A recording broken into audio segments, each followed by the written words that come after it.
देखिए, अगर हमारे पास एक पॉइंट है और यहाँ पर आपकी कार खड़ी है, ये पॉइंट है ए पॉइंट पे आपकी कार खड़ी है।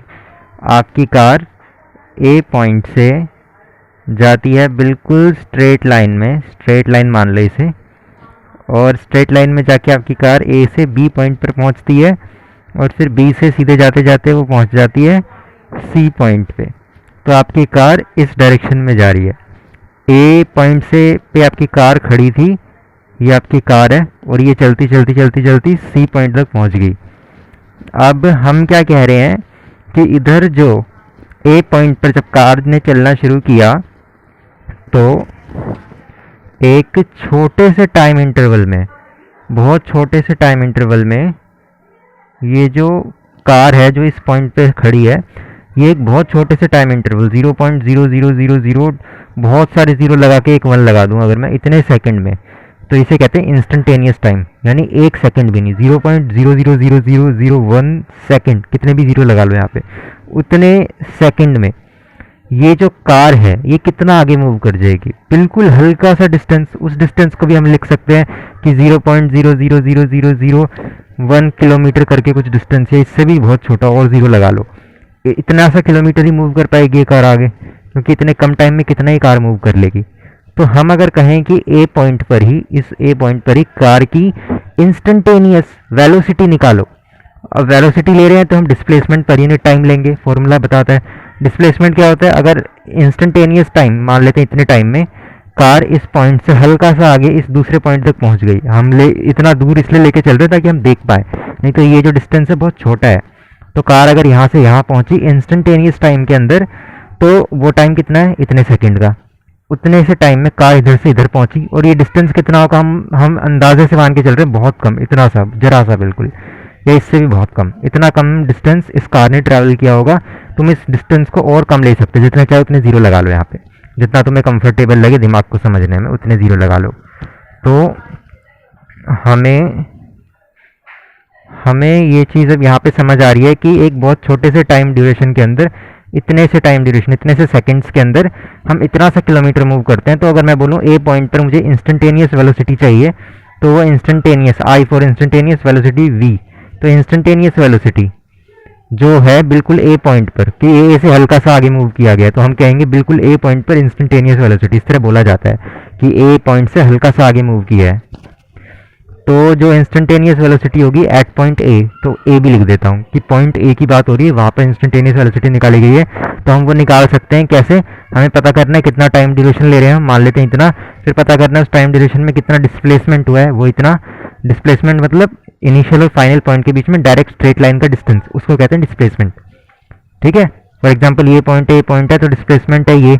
फिर चाहे आपकी कार ऐसे मूव करके गई हो, लेकिन डिस्प्लेसमेंट, अगर पोले की कार यहाँ से ऐसे जाके यहाँ पहुँच गई और डिस्प्लेसमेंट बताओ, तो हम कहेंगे ये है डिस्प्लेसमेंट, क्योंकि डिस्प्लेसमेंट की डेफिनेशन है इनिशियल पॉइंट से फाइनल पॉइंट के बीच की स्ट्रेट लाइन, सबसे शॉर्टेस्ट जो डिस्टेंस है वो होता है डिस्प्लेसमेंट। और जो डिस्टेंस होता है वो होता है जो भी डिस्टेंस ट्रैवल किया है आपके व्हीकल ने, या आपने जो ट्रैवल किया है डिस्टेंस, ये वो उसे डिस्टेंस कहते हैं। Displacement direct distance, short distance. तो हम बोल सकते हैं, आपने पूछा इंस्टेंटेनियस वेलोसिटी क्या है, तो हम बोलेंगे ए पॉइंट पे इंस्टेंटेनियस वेलोसिटी निकालो, तो हमें पता चलेगा कि एक बहुत छोटे से टाइम ड्यूरेशन, इतने से हमें कितना डिस्टेंस ट्रैवल किया है, इतना सा। तो ये क्या कह रहा हूँ, कितना डिस्प्लेसमेंट ट्रैवल किया है बहुत छोटे से टाइम ड्यूरेशन में। तो अगर ये डिस्प्लेसमेंट डिवाइड बाय ये टाइम कर दिया जाए तो इक्वल में लिख देते हैं डिस्प्लेसमेंट, तो ये चीज़ है डिवाइड बाय टाइम, अगर ये कर दिया जाए तो आ जाएगा instantaneous velocity at point A.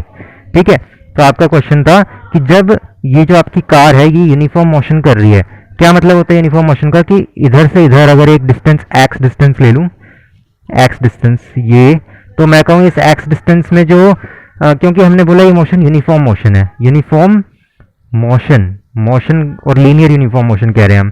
तो क्या होगा कि लीनियर यूनिफॉर्म मोशन में अगर यहाँ से यहाँ तक का जो डिस्टेंस है वो इतना है एक्स डिस्टेंस, और ये यूनिफॉर्म लीनियर मोशन है, इसका मतलब है कि अगर एक एक्स डिस्टेंस में जो भी स्पीड होगी, मान लेते हैं v स्पीड होगी, तो क्योंकि एक यूनिफॉर्म मोशन जो होता है, यूनिफॉर्म मोशन, उसमें क्या प्रॉपर्टी होती है यूनिफॉर्म मोशन की, कि यूनिफॉर्म मोशन में स्पीड नहीं बदल सकती, तो v ही रहेगी, स्पीड आपकी v ही रहेगी, क्योंकि यूनिफॉर्म मोशन है तो स्पीड सेम ही रहेगी। तो एक छोटे एक्स डिस्टेंस को ट्रैवल करने में किस स्पीड से ट्रैवल किया होगा इस कार ने? ऑब्वियसली क्योंकि यूनिफॉर्म मोशन है तो v स्पीड से किया होगा। अगर मैं बोलूँ इस b पॉइंट से एक हल्का सा इंस्टेंटेनियस डिस्टेंस मूव करने में किस एक x डिस्टेंस मूव करने में, वही x डिस्टेंस जो यहाँ पे लिया था उतना ही डिस्टेंस b पॉइंट से भी आगे उतना ही डिस्टेंस मूव करने में किस स्पीड से मूव किया गया होगा?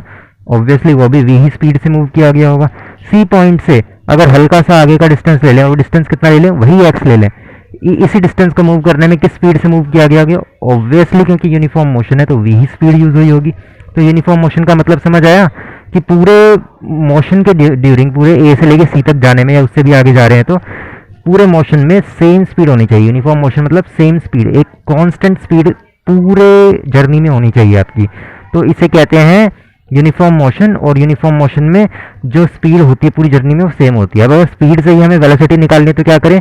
क्योंकि ये जो लीनियर मोशन है इसमें कार एक ही डायरेक्शन में जा रही है, तो अगर ए पॉइंट से कार सी पॉइंट तक गई तो जो डिस्टेंस ट्रैवल किया कार ने, क्योंकि कार स्ट्रेट मूव करी तो डिस्टेंस भी ए सी का जो डिस्टेंस होगा सी से लेके ए तक का, ये जो ए सी लाइन का जो डिस्टेंस हम मेजर करेंगे वही डिस्टेंस कार ने मूव किया है। तो डिस्टेंस मूव्ड बाय कार जो ए से सी जाने में वो क्या है? ए सी। और अगर कहीं डिस्प्लेसमेंट तो इनिशियल पॉइंट और फाइनल पॉइंट के बीच का जो डायरेक्ट शॉर्टेस्ट डिस्टेंस है वो भी वही ए सी है। तो ए सी ही डिस्टेंस भी है ए से सी के बीच में और ए सी ही डिस्प्लेसमेंट भी है ए से सी के बीच में। तो कार ने जो डिस्टेंस और डिस्प्लेसमेंट ट्रेवल किया है बिल्कुल एक दूसरे के सेम है। और जब डिस्टेंस डिस्प्लेसमेंट के बराबर हो जाए तो स्पीड वेलोसिटी के बराबर हो जाती है। क्यों? क्योंकि स्पीड वेलोसिटी में फर्क ही तो ये था ना कि वेलोसिटी में डिस्प्लेसमेंट यूज होता है और स्पीड में डिस्टेंस यूज होता है, और अगर ये दोनों ही बराबर हो गए तो स्पीड और वेलोसिटी भी बराबर हो जाएंगे। फर्क क्या रह जाएगा? एक फर्क रहेगा, ध्यान से सुनना, स्पीड पे डायरेक्शन नहीं होती, वेलोसिटी पर डायरेक्शन होती है, बस इतना सा फर्क रहेगा। मैग्नीट्यूड में, अगर सिर्फ मैग्नीट्यूड में बात की जाए तो ये इक्वेशन बिल्कुल करेक्ट मानी जाएगी। कब? जब डिस्टेंस डिस्प्लेसमेंट बराबर है, जो इस केस में बराबर है। तो आपने पूछा था कि इंस्टेंटेनियस वेलोसिटी किसी भी पॉइंट पर वो एवरेज वेलोसिटी के कैसे बराबर हो गई? एवरेज वेलोसिटी के कैसे बराबर हो गई? तो एवरेज वेलोसिटी क्या होती है? जो क्योंकि वेलोसिटी है तो डिस्प्लेसमेंट यूज करना पड़ेगा, तो displacement per unit time, displacement per unit time. और क्योंकि एवरेज वर्ड यूज हुआ है यहाँ पे तो टाइम लॉन्ग ड्यूरेशन होगा। कैसा लॉन्ग ड्यूरेशन?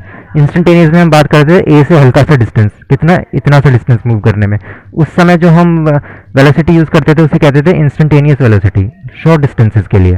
पर जब हम लॉन्ग डिस्टेंस की बात करेंगे कि ए से बी पॉइंट तक गई कार या ए से सी पॉइंट तक गई कार और हम कहें कि अब बताओ वेलोसिटी क्या है, तो हम बोलेंगे एवरेज वेलोसिटी। एवरेज क्यों यूज हो रहा है? क्योंकि अब लॉन्ग डिस्टेंसेज हैं, लॉन्ग टाइम ड्यूरेशन होगी इसमें, इतनी छोटी सी टाइम ड्यूरेशन नहीं होगी। तो लॉन्ग डिस्टेंस के लिए एवरेज वर्ड यूज होता है। और वेलोसिटी बोला तो displacement per unit time formula होना ही चाहिए, वेलोसिटी का फॉर्मूला है।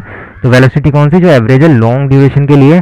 अब अगर आप यहाँ पर देखोगे तो ए से सी तक का, क्योंकि पूरे मोशन में यूनिफॉर्म मोशन की हम बात कर रहे हैं, लीनियर यूनिफॉर्म मोशन की हम बात कर रहे हैं, तो ए से सी तक की जो स्पीड रहेगी ए से सी जाने में वो भी क्या रहेगी? क्योंकि पूरे रास्ते स्पीड बदली ही नहीं, तो चाहे ए से बी जाने की स्पीड पूछो वो भी वी ही रहेगी, ए से सी जाने की स्पीड पूछो वो भी वी ही रहेगी, बी से सी तक जाने की स्पीड पूछो वो भी वी रहेगी। क्यों? क्योंकि यूनिफॉर्म मोशन की प्रॉपर्टी ये है कि पूरी जर्नी में स्पीड सेम रहती है। तो भाई ये पूरी स्पीड सेम है, ऊपर से ये जो डिस्टेंस ट्रेवल हुआ है स्ट्रेट लाइन डिस्टेंस है, एक ही डायरेक्शन में है, मतलब इसी डायरेक्शन में कार जा रही है। ऐसा नहीं है कि पीछे मुड़ जाती है, पीछे मुड़ जाएगी तो गड़बड़ हो जाएगी, वो अलग एक चीज़ है, यहाँ पर वो केस ही नहीं बन रहा। तो आगे जा रही है तो चाहे कितना भी जाके रुक जाए आपको डिस्टेंस और डिस्प्लेसमेंट हमेशा सेम मिलेगा।